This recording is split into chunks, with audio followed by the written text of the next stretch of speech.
अ, नमस्कार.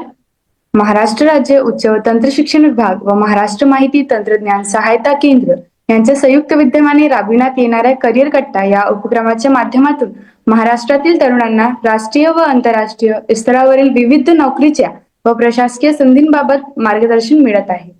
यासाठी आपण दर रविवारी येथे एकत्र येत असतो. यापूर्वीच्या सत्रामध्ये सर आपल्याला पीपीटीच्या माध्यमातून मार्गदर्शन करत होते, परंतु मागील रविवारपासून आपण सत्र अधिक संवादात्मक केले आहे. आता आपण प्रश्नोत्तरीच्या माध्यमातून सरांकडून थेट माहिती प्राप्त करत असतो.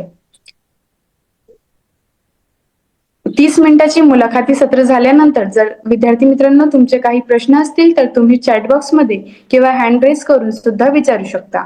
आजच्या सत्रासाठी आपले मार्गदर्शक डॉक्टर तुषार शिंदे सर आणि करिअर कट्टाचे अध्यक्ष यशवंत शितोडे सर यांचे मी मनपूर्वक स्वागत करते. तसेच उपस्थित सर्व विद्यार्थी मित्रमैत्रिणी आणि शिक्षक वृंद यांचेही मी मनपूर्वक स्वागत करते.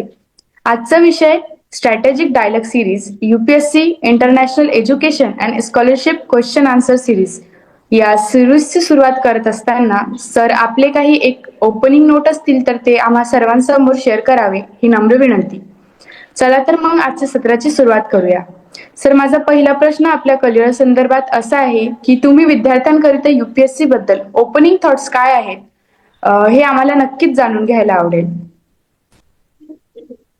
थँक्यू सानिया.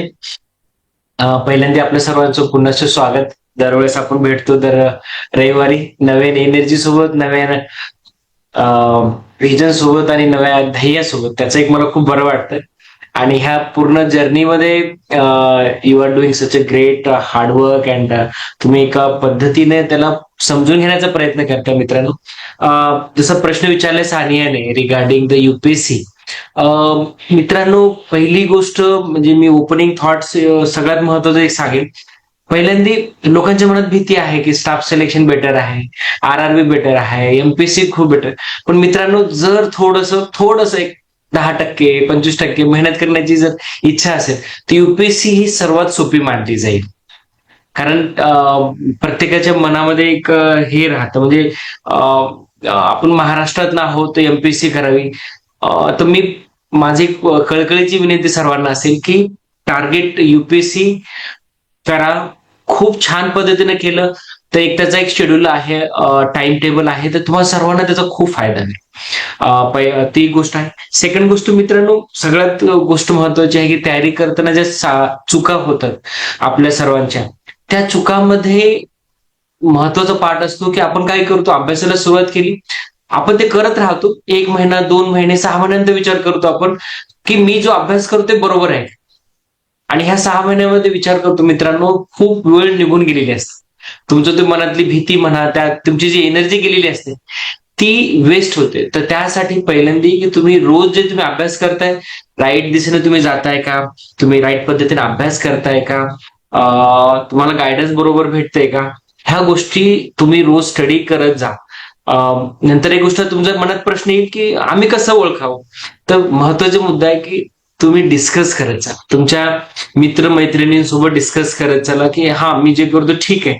मग महत्वाचा मुद्दा आहे, मी ह्यासोबत बोलत असतो की तुमची मैत्री, तुमचा जो ग्रुप आहे, तुमचं जे ग्रुप फ्रेंड सर्कल आहे ते तुम्ही तुमचं त्याला हाय करा, जेणेकरून जो तुमचा अभ्यास आहे तर तुम्ही म्हणाल कसं निवडावं. तर जी मुलं पास झालेली आहेत, ऍटलिस्ट प्रिलिम्स मेन्स पास झालेली आहे, त्या मुलांना भेटत चला, त्या मुलांकडनं विचारत जा.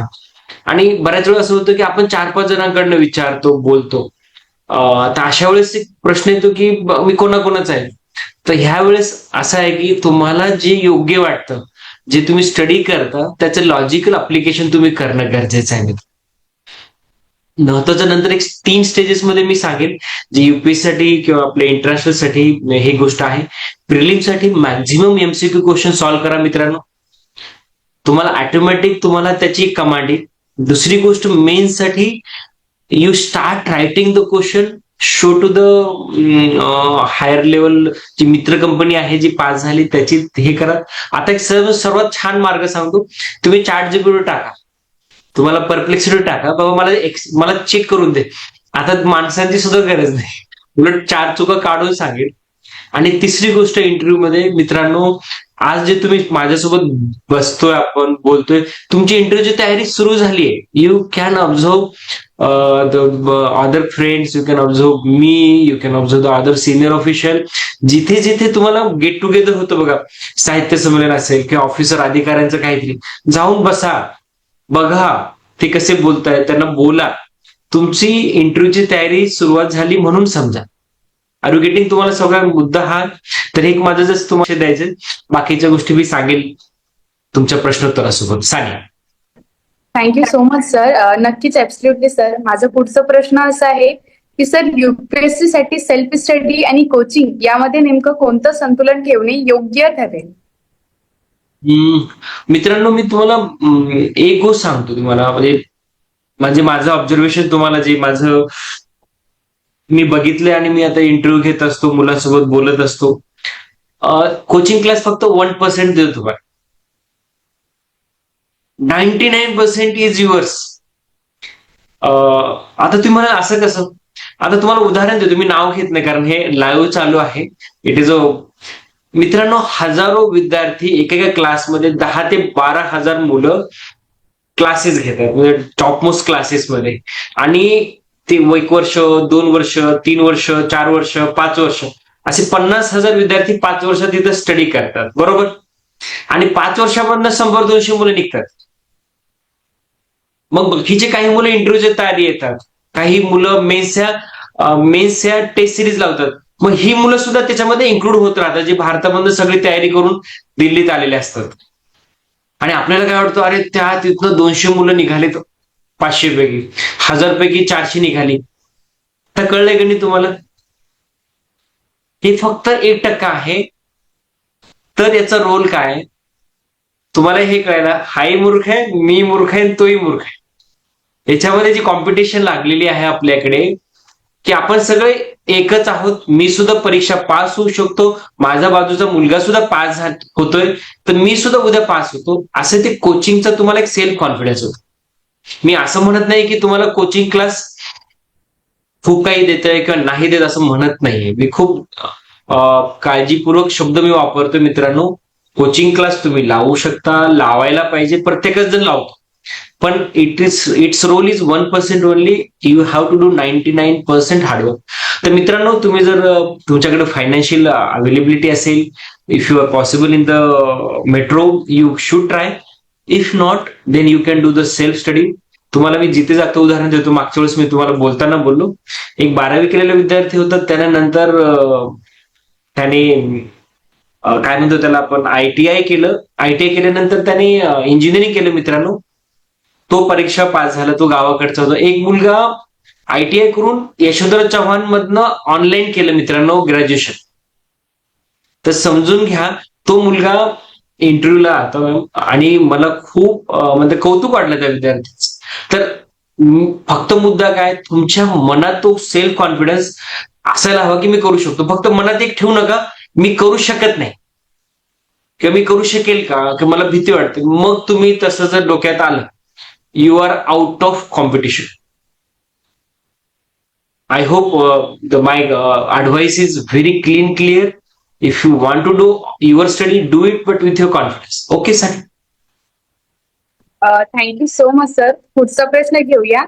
सर, स्टेटमेंट ऑफ पर्पज किंवा ऍप्लिकेशन प्रोसेस मध्ये विद्यार्थ्यांना स्वतःला प्रभावीपणे कसे सादर करावे, हे आम्हाला नक्कीच जाणून घ्यायला आवडेल. That's a lovely question. It's amazing. म्हणजे तुम्ही चांगला अभ्यास केला वाटतं क्वेश्चन विचारण्यासाठी. स्टेटमेंट ऑफ पर्पज ही जी आहे ना, इतकी सुंदर गोष्ट आहे. पहिलं मी तुम्हाला सांगतो कसं लिहायचं, मी नंतर सांगतो. अगोदर त्याची कमाल सांगतो तुम्हाला. हार्वर्ड युनिव्हर्सिटीमध्ये एक लेडी होती, सांबिया म्हणून. She was from the South African nations and she applied for Harvard University. तो sometime peoples use to say, अरे तू कुठे आहे, तुझ्याकडे बॅकग्राऊंड नाही, काहीच नाही, आणि तू कशी काय जाऊ शकते, म्हणजे it's a very difficult for you to track. मित्रांनो, तिचं हार्वर्डमध्ये झालं. Okay, now whole game is about the statement of purpose. आता कसं स्टेटमेंट ऑफ पर्पज मध्ये तिनं काय दिलं होतं की I am from this background, I am from this humble background where there was no food, where there was no education facility for me, and along with that I did a work as a teacher, and she has done work for the tribal student or rural student in the African nations, and in that she has made these changes. आता तुम्ही बघितलं का मित्रांनो, तिच्याकडे काही नव्हतं, ती एक शिकली, गरीब शाळेत शिकल्या ट्रायबल याच्यामध्ये, आणि तिने टीचर म्हणून काम केलं, आणि तिने इनोव्हेशन मध्ये रुरल एरियातल्या मुलांना इंटरनेटच्या माध्यमातून लर्निंग मॅक्झिमम लोकांपर्यंत पोहोचवली. That was the her dedication, commitment, hard work and the passion for the learning. अशा व्यक्तीला बिकॉज ऑफ तिनं काही वेगळं केलं का मित्रांनो, तिने एक छान काम केलं. तिनं आपल्या पॅशन मध्ये जास्तीत जास्त काही स्वार्थ भावना न ठेवता तिने त्या एसओपी मध्ये मांडलं, आणि it touch to the hard work industry. तर coming to the point, how to write the SOP. मित्रांनो, एसओपी मध्ये तुम्ही बाकीच्या कॅन्डिडेट पेक्षा कसे वेगळे आहात हे तुम्हाला मांडायचं. मी एक्स, मी वाय केलं आणि मी झेड करायला इच्छुक आहे, you are out of competition. तुम्हाला एसओपी मध्ये, आणि नॉट ओनली एसओपी मित्रांनो, whenever you are going for the SOP असो, तुमचं रिझ्यूम असो, तुमचं बायोडाटा मध्ये तुम्ही करत असाल तर काय काय मांडायला पाहिजे आपण तसं बोलतोय, म्हणजे एसओपी मध्ये आपण फोकस करतोय. मित्रांनो, एसओपी मध्ये स्पेशली तुम्ही असं टाकायला पाहिजे की तुम्ही हे करत असताना तुम्ही कसं लाईफ मध्ये स्ट्रगल केलं. जर तुम्ही स्ट्रगल केलं असेल, put up there. If you come from the humble background, put up there. or you had a face the very one of the struggle, big struggle, जो मुलांच्या लाईफ मध्ये येत नाही. विभक्त कुटुंब असेल, किंवा खायला भेटलं नाही, किंवा शाळा सुटली, हे पॉइंट मेन्शन करा. This is a one area. Second area, तुम्ही तुमच्या लाईफ मध्ये काय अचीव्ह केलं. आता तुम्ही दुःख मांडलं त्याला काही व्हॅल्यू नसते बरं. सेकंड पॉइंट महत्वाचा आहे, ह्या दुःखासोबत सेकंड महत्वाचं. तर सेकंड मध्ये काय मित्रांनो, की मी अशा याच्यामध्ये मी माझं ग्रॅज्युएशन केलं, either arts, commerce, engineering, doctor, काही. त्याच्यानंतर मी हे करत असताना मला हे मी जॉब करून शिकले, किंवा मी हे केल्यानंतर मी एवढ्या लोकांची लेप्रेसी लोकांमध्ये एनजीओ मध्ये काम केलं. मग मला इथं करत असताना मला ही लर्निंग झाली, हे करत असताना मला हा मोठा अवॉर्ड भेटला, किंवा I got an conferred the award from the काहीतरी असं मोठं टाकू शकता. मग त्याच्यानंतर मी असं काहीतरी नवीन मॉडेल बनवलं, किंवा नवीन असं काही काम केलं जेणेकरून लोकांपर्यंत मी मॅक्झिमम सेवा पोहोचू शकले. हा सेकंड पॉइंट. थर्ड पॉइंट, हे करत असताना माझ्या मनात अशी एक आयडिया आली की मी असं काहीतरी एक नवीन मॉडेल बनवेल, नवीन संस्था बनवेल, नवीन मी टायटल बनवेल, नवीन मी काहीतरी एज्युकेशन प्रोग्राम बनवेल की जेणेकरून मी लोकांपर्यंत पोहोचेल. किंवा मी रोबोट बनवेल, मी लोकांना फ्रीमध्ये देईल. किंवा मी काहीतरी असं फार्मास्युटिकल प्रोडक्ट बनवेल जे लोकांना कॅन्सरच्या जे ट्रीटमेंट आहे ती 10 रुपयामध्ये होईल. तर हे मी करू इच्छिते किंवा करू इच्छितो. हे जेव्हा तुम्ही म्हणता, ते थर्ड गोष्ट आहे. तुम्ही केलंय महत्व, पण तुम्ही काय करणार.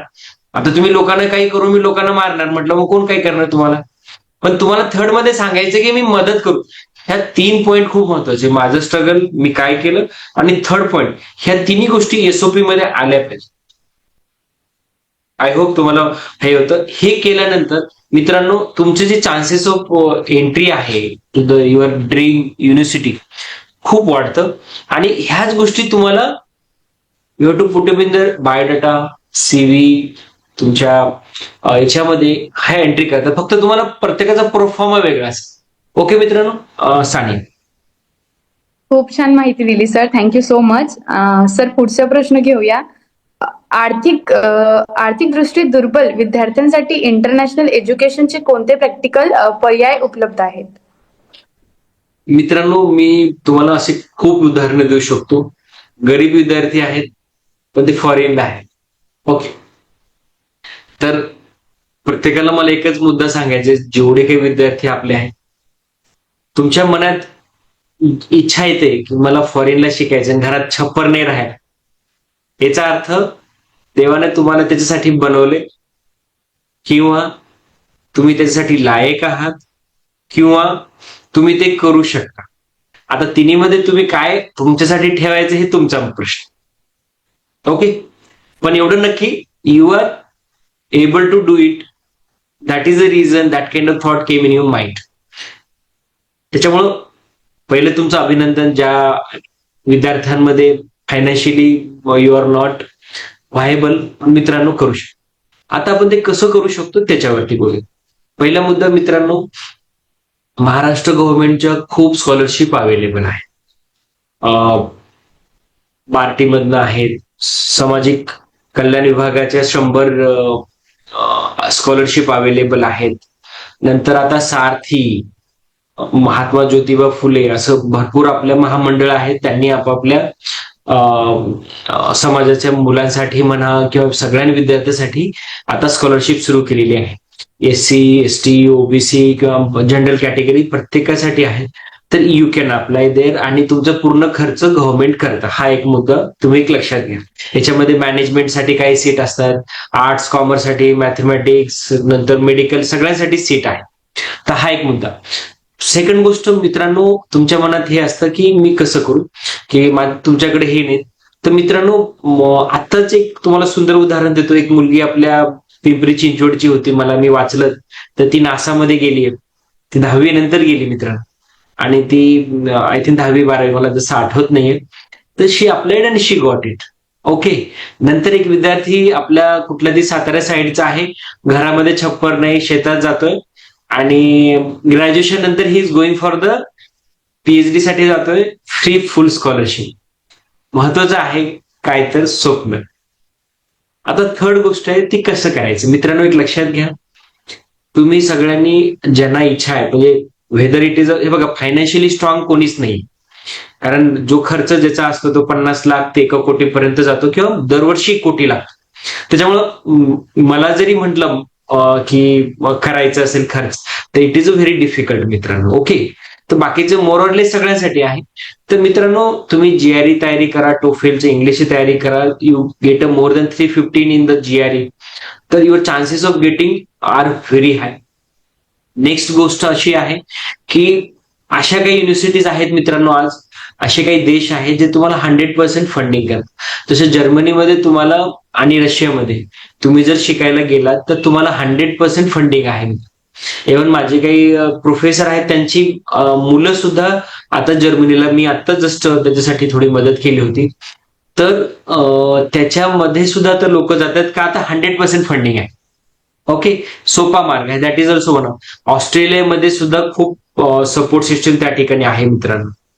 आता सगळ्यात महत्वाचं मित्रांनो की तुम्हाला सांगायचं की युरोपियन नेशनमध्ये किंवा फुलब्राईट स्कॉलरशिप येते बघा, भारत आणि अमेरिकामध्ये. या फुलब्राईट स्कॉलरशिप मध्ये सुद्धा तुम्हाला फुल फंडिंग होते मित्रांनो. हे तुम्हाला माहिती नसेल तुम्ही सगळेजण लिहून घ्या. फुलब्राईट स्कॉलरशिप असते किंवा नंतर पोस्ट याच्यामध्ये आता इकडनं टाटा स्कॉलरशिप आहे, मनमोहन सिंग यांच्या सन्मती त्यांच्या सुद्धा नावाने स्कॉलरशिप आहे. नंतर विप्रोचे प्रेमजी आहे, त्यांच्या नावाने सुद्धा स्कॉलरशिप आहे. तर तुम्ही गुगलवर टाकलं किंवा तुम्ही ChatGPT किंवा परप्लेक्सिबल टाकलं तर तुम्हाला खूप डिटेलमध्ये येतं आणि खूप छान ऑपॉर्च्युनिटी आहेत.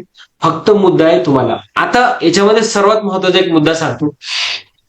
बऱ्याच जणांना वाटतं की जे छोटे छोटे खर्च येतात तयारी करताना सुद्धा, ते सुद्धा फंड होत नाही. तर मित्रांनो तुम्ही ज्या गावामध्ये आहात किंवा शहरामध्ये, you try to connect with the higher level intellectual people और कोणी काही, त्यांना जाऊन भेटा तुम्ही की मला शिकायचंय, मला मदत गरज आहे. मित्रांनो लोक मदत करतात, पण जर तुम्ही बोललाच नाही कसं मदत भेटणार. तिथले जे आमदार असतील, खासदार असतील, तुम्हाला 4 लोक मदत करणार नाही, पण 5-10 लोकांना सांगा मला मदत, कोणीतरी भेटतो मित्रांनो. बरं कोणी नाही भेटला, तो करू शकत नसला तरी तो तुम्हाला कुठेतरी कनेक्ट करतो. असे काही तुमच्या कोणी असतील, तुम्हाला वाटत असेल तर तुम्हाला मेल करा. I will try to connect with the concern people. परंतु coming to the one point, तुमच्या मनात इच्छा आहे तर तुम्ही करू शकता. मी तुम्हाला आठवते, मी एक बऱ्याच वेळेस मी पिक्चरचं उदाहरण देत असतो, ते OMG पिक्चरचं आहे की जब कोई आपके मन में ख्याल आता है, जो आप कोई चीज शिद्दत से कोई चाहते हो तो पूरी कायनात उसके लिए कोशिश करते. ही गोष्ट खरं आहे मित्रांनो, तुम्ही करून बघा. पण तुमच्या 24 तास ते मनात पाहिजे 6 महिन्यावर. यू विल फील की you are getting something coming to you. पण काय होतं मित्रांनो, आज सकाळी इकडं मन असतं, दुपारी इकडं असतं, रात्री तिकडंच असतं. मग कसं शक्य आहे? Okay, best of luck. Thank you sir. पुढचा प्रश्न घेऊया. सर, आजच्या काळात स्किल डेव्हलपमेंट खूप महत्वाचं आहे. त्या दृष्टीने इंटरनॅशनल एज्युकेशनसाठी कोणत्या कौशल्याची आवश्यकता असते? गुड. जे स्किल मध्ये आहेत मी तुम्हाला एक गोष्ट सांगतो. आपण रायटिंग स्किल शिकलोय, एक्झामिनेशन स्किल शिकलोय, आपण कम्युनिकेशन स्किल वरती सुद्धा भर दिलाय मी. तर ह्या 3 स्किलवर मी जास्ती आता बोलत नाही. कारण ओव्हरऑल ऍज अन विद्यार्थी तुम्ही सगळेजण आता त्या विषयावरती बरंच आपण डिस्कस केलेलं आहे.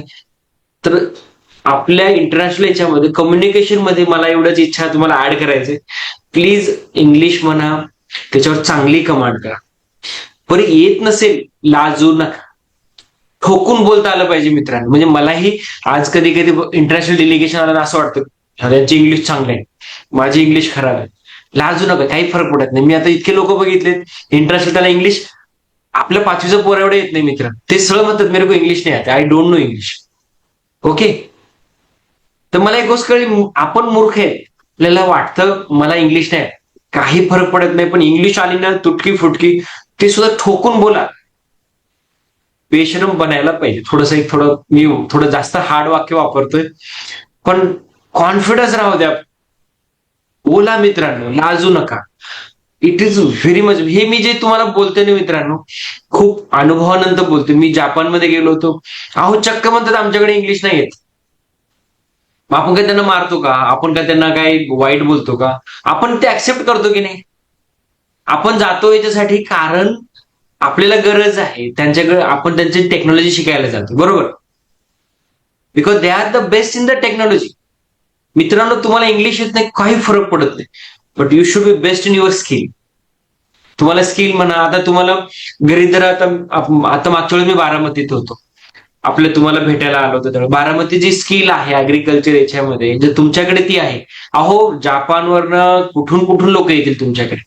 ते तुमचं बघणार नाही, आपण कसे दिसतोय, काय कपडे घातलेत, काय इंग्लिश होते, कोणी बघत नाही. ते फक्त बघतील ऊस कसा वाढला, ते बघतील हे किती टमाटे देते. ते ही स्किल आहे मित्रांनो. हे तुम्ही सगळेजण लक्षात घ्या. सगळ्यात मोठी स्किल जे तुम्हाला लागते इंटरनॅशनल लेवलला, दॅट इज युअर स्पेशलायझेशन. तुम्ही वेस्ट मॅनेजमेंटची स्किल बनवा, सोलर मॅनेजमेंटची स्किल करा, माती कशी चांगली बनवायची त्याची स्किल बनवा, तुम्हाला गरिबांना कसं मदत करता त्याची स्किल करा, तुम्ही ट्रायबल मध्ये लोकांना कसं मदत करू शकता ती स्किल करा, किंवा स्किल डेव्हलपमेंट मुलांमध्ये. पण you need one skill which is best in the world. अहो प्राईम मिनिस्टर कुठला येईल तुमच्याकडे भेटायला, स्पेशल विमान पाठवेल की ह्या व्यक्तीला उचलून आणा इमाने इतबारे रेड कार्पेट करून. पण ती स्किल डेव्हलप करा. आपल्याकडे काय होतं मित्रांनो, आपण आहे ना एज्युकेशन मध्ये किंवा बाकीच्या याच्यामध्ये मित्रांनो, की आपण इंग्लिश येते का, चांगलं बोलता येते का, कपडे चांगले घातले का, याच्यावरच लक्ष आहे. टॅलेंटकडे लक्षच जात नाही. टॅलेंट आपल्याला काय आहे आपल्याला कळत नाही. तर मित्रांनो, आता तुम्हाला वाटत असेल बोल, तुम्ही म्हणा सर आम्ही तुम्हाला प्रश्न विचारले, तुम्ही आम्हाला कुठेतरी घेऊन चालले. कुठेतरी घेऊन नाही जाते. तुम्हाला स्किल, तुमची जी स्किल आहे एक स्किल तुम्ही निवडा. आयदर तिथं तुमची रोबोटची स्किल घ्या, कॅम्प्युटर ऑपरेटरची स्किल घ्या, तुम्ही चॅट जीपीटीचे करा, तुम्ही स्वतःच डेव्हलप करा मित्रांनो. जेव्हा तुमच्याकडे काहीच नसतं ह्या गोष्टी स्किल, तेव्हा तुम्ही कम्युनिकेशन डेव्हलप करा, चॅट जीपीटी डेव्हलप करा. That is a kind of thing. जेव्हा मला जे तुम्हाला सांगायचंय हे जर तुम्हाला कळलं ना, तर तुमच्याकडे माझ्यासारखे डॉक्टर तुषारबाई शिंदे 100 असतील. तुमच्याकडे प्लस पॉईंट काय आहे मित्रांनो माहित आहे का? तुम्ही वयाच्या 20 मध्ये आहात. तुम्हाला जर तुमचं स्वप्न कळलं, तुम्हाला तुमचे ध्येय जर कळलं ना, तुम्हाला कोणीच थांबवू शकेल. तर coming to the point of skill development, तुम्ही एकच स्किल निवडा, कुठलंही निवडा, त्याच्यामध्ये जगामध्ये टॉप बना मित्र, टॉप. आता तू काही वाटत असेल, you can ask the question. Sani. Thank you so much sir. Absolutely right. आणि आपण पुढचा प्रश्न घेऊया. सर, अपयश आल्यानंतर विद्यार्थ्यांनी मानसिक दृष्टीच्या स्वतःला कसे सक्षम ठेवावे आणि पुढे कसे प्रेरित राहावे हे आम्हाला नक्कीच जाणून घ्यायला आवडेल. Great question. मित्रांनो, हा खरंच सुंदर क्वेश्चन आहे आणि आणि याच्यातनं प्रत्येकाला जावं लागतं. त्याच्यामुळं प्लीज सगळेजण एक लक्षात घ्या, तुम्ही जेवढे काही आपले मित्र कंपनी तुम्ही इथं आहात, देव असो, राक्षस असो, तुम्ही असा, मी असा, प्रत्येकाला अपयशातून जायलाच पाहिजे. आणि अपयश आल्याशिवाय जेवढी जास्त अपयश येतात तेवढा माणूस हा हंबल बनतो. पहिला मुद्दा. तुम्हाला एक उदाहरण देतो, गोष्ट मी. अब्राहम लिंकन जे प्रेसिडेंट ऑफ युनायटेड स्टेट्स होते मित्रांनो, मी तुम्हाला बोललोय असेल ही गोष्ट. ते वयाच्या 21व्या वर्षी हारले. जे कॉर्पोरेटचे असं नगरसेवकाचे इलेक्शन हारले, नंतर त्याच्यामध्ये सिनेटचे इलेक्शन हारले, नंतर आपल्याकडे MLA म्हणतो त्याचे इलेक्शन हारले, मग त्याच्यानंतर पुढचं MPचं त्या टाईपचे इलेक्शन ते हारले. आणि वयाच्या 53व्या वर्षी किंवा 51व्या वर्षी 51च्या आसपास ते डायरेक्टली प्रेसिडेंट ऑफ USA झाले.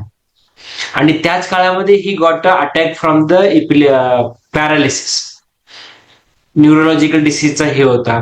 तर ह्या गोष्टीमध्ये माणूस अपयश येत राहतं, पण ह्या अपयशामध्ये पुन्हा पुन्हा येतो मित्रांनो, तो जास्त हंबल होतो, त्याला माणुसकीची जाणीव असते, माणसाच्या दुःखाची जाणीव असते मित्रांनो. त्याच्यामुळे जेवढं अपयश येतं हे चांगलं आहे, पण त्याचा अर्थ असा नाही अपयश झाला म्हणजे आता मी म्हणणार मला 25 वर्ष आला आणि मी काही नाही मोठा बनणार, 35 मध्ये झाला काही नाही फरक पडत, मी आणखी मोठा बनणार आहे, 40 मध्ये झाला 45 मध्ये नाही, आपण असं नाहीये. तो हारतोय. आता एक मजेदार कहाणी आहे का, आता उदाहरण देतो, मी UPSC पास झालो नाही, गणित आहे, अरे पण मी ग्रुप डी तर पास होईल. उद्या मी मोठी परीक्षा पास द्यायला चालू नाही झालो, काहीतरी येते मित्रांनो, अपयश येतात. अपयश पण ह्या काळामध्ये अपयशासोबत तुम्हाला महत्वाची गोष्ट जी असते सर्वांना मला तुम्हाला सांगायची, की यू शुड रेडी, आणि तुम्ही ते खचून न जाण्यासाठी प्लॅन बी सुद्धा रेडी ठेवत चला, आणि प्लॅन BC सुद्धा रेडी ठेवत जरा. कारण काय होतं मित्रांनो, की जसं आता तुम्हाला उदाहरण देतो, सगळ्यांना मी सांगतो त्या दिवशी, मी तुम्हाला माझं उदाहरण देतो मित्रांनो, म्हणजे तुम्हाला सगळ्यांना एक छान हे होईल. आणि त्याच्यानंतर मी तुमचं उदाहरण देतो, कारण एका विद्यार्थ्यासोबत बोललो होतो मी, कारण मी जास्त लांब जात नाही मित्रांनो. मला माहित होतं UPSC करायला अवघड आहे मित्रांनो, आणि त्याच्यामुळे पर्पजफुली मी मेडिकल ऍडमिशन घेतलं. म्हणजे उद्या पास झालो नाही ना तरी आपलं दुकान टाकून आपलं चालवायचं पहिला. बरं, त्याच्यानंतर मी असिस्टंट कमांडंट परीक्षा देत होतो. का, काहीतरी पास झालं तर होईल. UPSC ची परीक्षा होती, क्लास 1 होती, पण मित्रांनो ती पास झाल्यावरती मला असं 10 हत्तीचं बळ आलं. फक्त पास झालो, आपण क्लास 1 थोडा हवेत गेलो, ओके, पण सपोर्ट झाला, ओके. मग त्या बेसिसवरती मित्रांनो मला जे पाठबळ भेटलं, मी नंतर डायरेक्टली मी त्या काळात जॉब करत होतो UPSC आपल्या डॉक्टरचा, आणि नंतर मला खायला पैसे नव्हते, पण मी पास झाल्यामुळे मी काय केलं, डायरेक्ट नोकरी सोडले, जा म्हटलं चल, ओके. आणि ते पैसे काही जे उरले होते ते घेऊन आलो. मला इकडे तिकडे लोकांनी मदत केली. आणि तुम्हाला मी एक गोष्ट सांगितली होती, मी जेव्हा असिस्टंट कमांडंट जॉईन केली होती त्यावेळेस मला एका मित्राने मदत केली होती, कारण माझ्याकडे पैसे नव्हते. तर बघा, पहिलं मी मेडिकल केलं, नंतर असिस्टंट कमांडंट केलं, नंतर UPSC पास झाल्यावर वडिलांना कुठंतरी वाटलं हा पोरगाच आहे आपला. त्यांना वाटलं होतं, मला वडिलांनी 8वीला असताना टायपिंग करायला लावले होते, म्हटलं हा कारकून होईल. वडिलांना कधीच विश्वास नव्हता. Are you getting point? म्हणजे he it is a kind of. तर मित्रांनो, कॅल्क्युलेटेड रिस्क घ्यायला शिका. जे काही मुलं आपण म्हणतो हार, तर मित्रांनो सगळ्यांनी एक लक्षात घ्या, कॅल्क्युलेटेड रिस्क घ्या. मी पडलो, बरं पाय तुटला तर मला कोणी वाचवायला आहे का, हे बनवून घ्या. की मित्रांनो तुम्हाला सगळ्यांना मी सांगतो, सगळ्यात महत्वाचं मी तुम्हाला सांगतो, की तुम्ही रिस्क घ्या, कॅल्क्युलेट घ्या. कारण आपल्याला माहिती पाहिजे, जसं मी तुम्हाला बऱ्याच वेळा सांगत असतो. आता प्रश्न दुसरीकडे जाईल म्हणून मी जात नाही तिकडे. तुम्ही जी रिस्क घेताय, UPSC करता ती MPSC द्या, मग तुम्ही त्याच्यासोबत group B, group C, group D द्या, कुठेतरी लागणार. जर तुम्ही अभ्यास केलेला मित्रांनो चांगला असेल ना, तुम्ही क्लास 1 नाही, क्लास 2, क्लास 3, क्लास 4 बिलकुल पास होता. पण तुमची तयारी छान पाहिजे मित्रांनो. मुलं काय करतात माहितीये का, काही काही, आता मी माझं खूप जवळचं उदाहरण मी सांगत नाही, पण पास झाला नाही कारण तो सिरियस अभ्यास करत नव्हता. पण मी जेवढे विद्यार्थी बघितले मित्रांनो, ज्या ज्या मुलांनी अभ्यास इमाने इतबारे केलेला आहे, जेवढा ज्यांनी छान मेहनत केली, त्यांना काहीतरी क्लास 3 क्लास 4 भेटतं. त्याच्यामुळं मला सगळ्यांना सांगायचं, ज्या लोकांना पहिल्यांदा अपयश येते त्यांनी प्लॅन बी प्लॅन सी रेडी करा, त्यांनी कॅल्क्युलेटेड रिस्क घेऊन करा. आणि तिसरी गोष्ट, जी लोक आता प्रेझेंट मध्ये आहेत, ज्यांनी प्लॅन बी सी केलं नाहीये, ज्यांनी कॅल्क्युलेटेड रिस्क घेतलेली नाहीये, ज्यांना माहिती नव्हतं, त्या लोकांसाठी मला एक सांगायचंय, मित्रांनो काम घ्या, काम करायला सुरुवात करा. म्हणजे मला परीक्षा पास झालं नाही म्हणून दुःखात नाही बसायचं, डायरेक्ट कामाला लागा. आणि काम करत असताना तुम्हाला नवीन नवीन आयडिया येतात, नवीन नवीन तुम्हाला फायनान्शियल सपोर्ट येतो आणि तुम्ही नवीन निर्णय चांगले घेऊ शकता.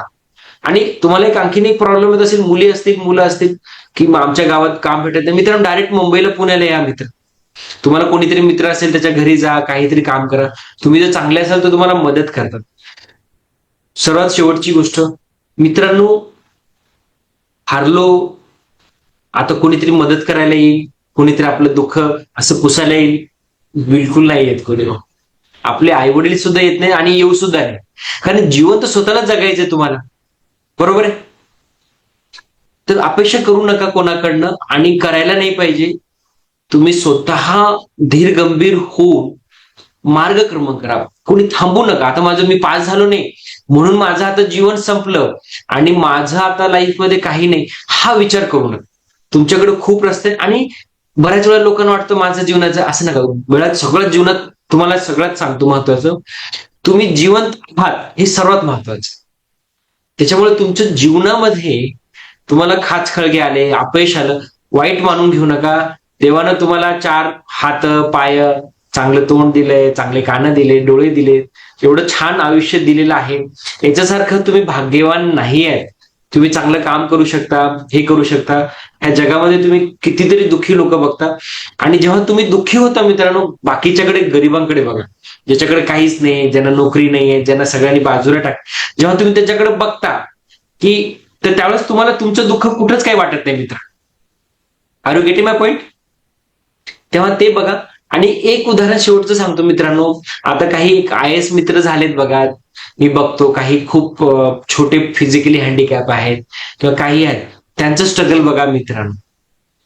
जेव्हा तुम्ही हे बघाल ना मित्रांनो, आणि सगळ्यात शेवटी मी तुम्हाला एकच सांगतो, तुम्ही तुमच्या आई वडिलांसाठी चांगले, तुम्ही कसे आहात, सगळ्यात प्रिय असतात मित्रांनो.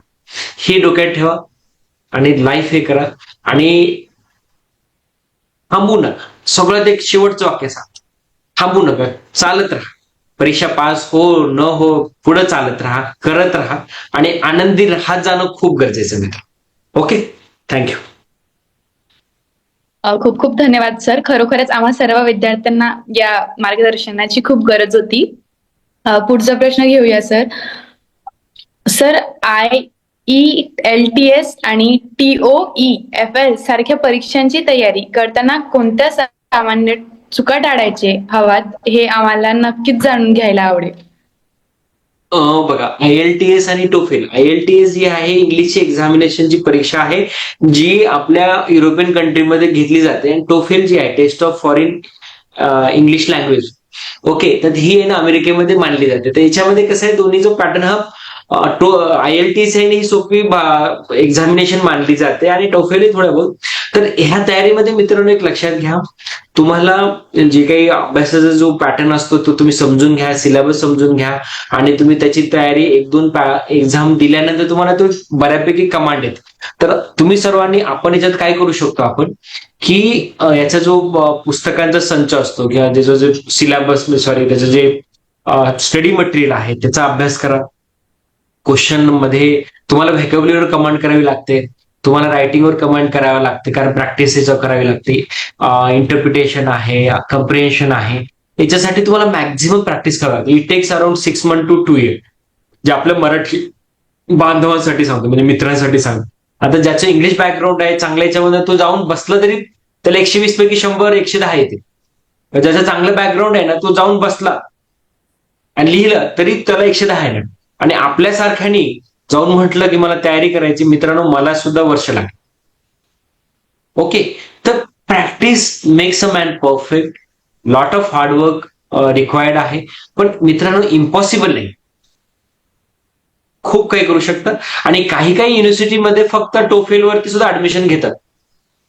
ओके, तर काही त्याच्यामध्ये जर्मन युनिव्हर्सिटीज घेत आहे, रशियन युनिव्हर्सिटी याच्यामध्ये सुद्धा भेटतं मित्रांनो. ओके, चल. नक्कीच सर, धन्यवाद. पुढचा प्रश्न सर, इंटरनॅशनल युनिव्हर्सिटीज निवडताना रँकिंग व्यतिरिक्त कोणते घटक महत्वाचे असतात? इंटरनॅशनल युनिव्हर्सिटीमध्ये एक लक्षात घ्या, तुम्हाला पूर्ण एक हे आहे की तुम्हाला फंडिंग किती होतं. आता एखादं म्हटलं की मला अमेरिकेमध्ये तुला 25% देतो आणि मला जर्मनी म्हटलं 100%, तर मी जर्मनीकडे जायला हवं, चल बाबा. Okay, that is a kind of thing. पण हा, जर 50% तुम्हाला जर्मनी देते किंवा ऑस्ट्रेलिया देते आणि 50% अमेरिका देत असेल, तर I should go for the America. कारण पण आणखीन एक गोष्ट सांगतो मित्रांनो, अमेरिकेकडे लोकांचा जाण्याचा कल हा याच्यासाठी सुद्धा असतो, because that in that place you get a good exposure, good networking. तुम्हाला एक अल्युमिनी स्टेटस जे असतं ते खूप हाय आणि ब्रँडेड असतं मित्रांनो. जसं लंडन स्कूल ऑफ इकॉनॉमिक्स असेल, कॅम्ब्रिज युनिव्हर्सिटी असेल, कोलंबिया युनिव्हर्सिटी असेल, हार्वर्ड आहे, हे ऑक्सफोर्ड जे आहे, याचं एक वेगळं ब्रँड आहे. ते म्हणतात ना, गब्बर इज अ ब्रँड, तसं यांचं आहे मित्रांनो. ओके, तर ह्या गोष्टी करू शकतो. नक्कीच सर. सर, नेटवर्किंग आणि मेंटरशिप यांचे इंटरनॅशनल करिअर मध्ये किती महत्व आहे, हे आम्हाला नक्कीच जाणून घ्यायला आवडेल. नेटवर्किंग आणि मेंटरशिप. दोन्हीचं इम्पॉर्टन्स हे जर मी म्हटलं, मेंटर जर चांगला भेटला तर नेटवर्किंग ऑटोमॅटिक चांगली होते. त्याच्यामुळे मेंटर हा मी जास्त इम्पॉर्टन्स देतो. कारण तुम्ही नेटवर्किंग करत राहिला 1000 लोकांचं, पण ते काही कामाचेच नाही, तर फायदा काय. येस. पण चांगला मेंटर जर भेटला आणि तुमची जरी 10 जरी कॉन्टॅक्ट झाले, तर 1000लाही पुरून उरतात. त्याच्यामुळे मेंटर हा प्रायमरी इम्पॉर्टन्स आहे. मेंटर म्हणजे तुमचा गुरु, मेंटर म्हणजे तुमचा शिक्षक, मेंटर म्हणजे तुम्हाला जो गाईड करतो मित्रांनो. मेंटर हा खूप छान महत्वाचा आहे. त्याच्यामुळे मला प्रामाणिकपणे तुम्हाला सगळ्यांना एक रिक्वेस्ट आहे, म्हणजे विषय निघला म्हणून माझा टच होतोय, की मेंटर हा निवडा छान. म्हणजे तो तुमचा सिनियर असेल, गुरु असेल, किंवा आपले करिअर कट्ट्याचे शितोळे साहेब असतील, कोणी व्यक्ती. ओके, मेंटर का दुसरे कोणते तुमचे प्रोफेसर असतील किंवा जे कोणी, तुमचे जे क्षेत्र आहे त्या क्षेत्रातली एक चांगली व्यक्ती निवडा, जी व्यक्ती तुम्हाला गाईड करेल मित्रांनो. आणि तुम्ही त्या क्षेत्रात गेल्यानंतर मग आणखीन एक त्या क्षेत्रातली मेंटर निवडा. मग ते तुम्ही क्षेत्र पादाक्रांत केलं, मग त्याच्यावरती आणखीन एक मेंटर निवडा. असे तुम्हाला 5 ते मेंटर लागतात जीवनात. आणि हे ज्याच्याकडे असतं मित्रांनो, तोच पुढे जातो. म्हणजे तुम्हाला मी उदाहरण देऊ शकतो, जेवढे काही तुम्ही बघता मित्रांनो भारतामध्ये जे टॉप रँकिंग लोक, यांच्याकडे मेंटर होतं म्हणून पुढे आले. आता मी नावं घेऊ शकत नाही, ते जास्त एकांतात बोलू शकेल. ओके. नक्कीच सर, अगदी बरोबर. आता माझा शेवटचा प्रश्न घेऊया, त्यानंतर आपण विद्यार्थ्यांचे प्रश्न घेऊया. माझा शेवटचा प्रश्न असा आहे सर, की इंटरव्ह्यू, युपीएससी पर्सनॅलिटी टेस्ट किंवा फॉरेन युनिव्हर्सिटी इंटरव्ह्यू मध्ये आत्मविश्वास कसा वाढवावा, त्याबद्दल आम्हाला नक्कीच मार्गदर्शन कराल सर. खूप छान आहे. याच्यामध्ये प्रश्नाचं उत्तर खूप मोठं आहे, म्हणून मला थोडं समप कसं करावं ते विचार करतो. पण छोटं एका 2 मिनिटं, कारण मागच्या वेळेस आपल्याला वेळ भेटला नव्हता, तर एक 2 मिनिटात हे करतो. मित्रांनो, एक लक्षात घ्या, पहिल्यांदा तुम्हाला जेव्हा मनात एक इच्छा असते की मला हे करायचंय, that is a turning point for your creating a confidence.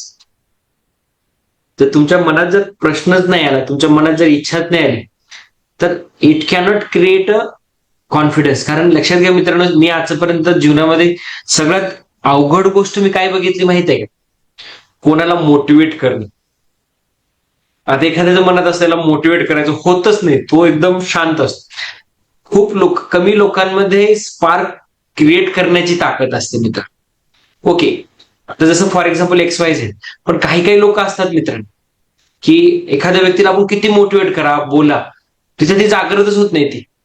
तर मुद्दा असा आहे मित्रांनो, की जसं तुम्ही म्हणताय की मला इंटरनॅशनल युनिव्हर्सिटीमध्ये इंटरव्ह्यू असेल, युपीएससीचा इंटरव्ह्यू, पहिली गोष्ट आहे तुमच्यामध्ये तो स्पार्क असणं, ती खूप मोठी गोष्ट आहे.